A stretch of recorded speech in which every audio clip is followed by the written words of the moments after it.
तसे 2 भाग झालेत बघा चपातीचे, है ना।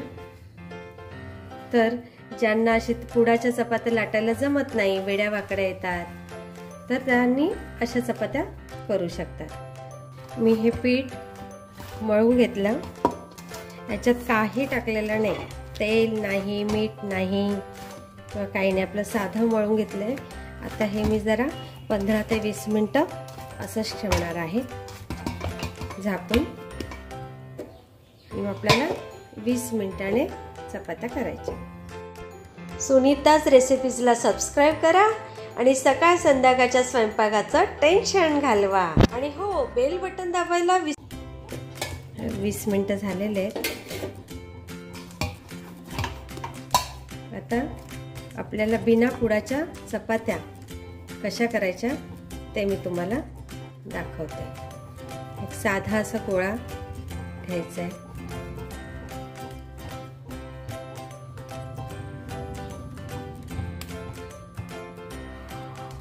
आता हा चांगला असा मळून घेतलेला आहे, आपलं पीठ छान मऊ झालेलं आहे।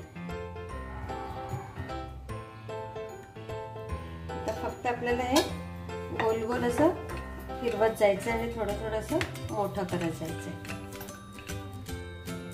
आणि कुठली पण चपाती करताना आधी किनाऱ्याने पातळ करत जायची, मध्ये थोडीशी जाड राहिली तरी चालते, कारण तव्यामधून बराच गरम झालेला असतो तवा।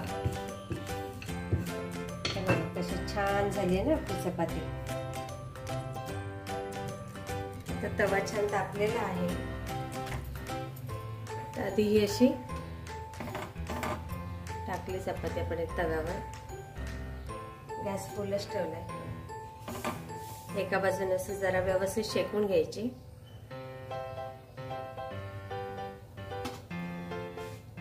आणि मग दुसऱ्या बाजूने लगेच 2 मिनिटात उलटी करायची।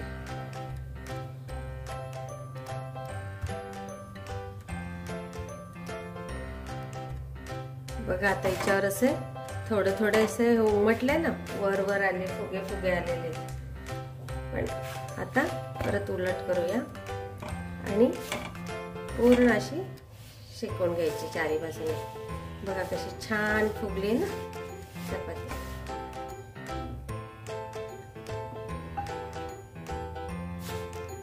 आता ही आपण काढून घ्यायची।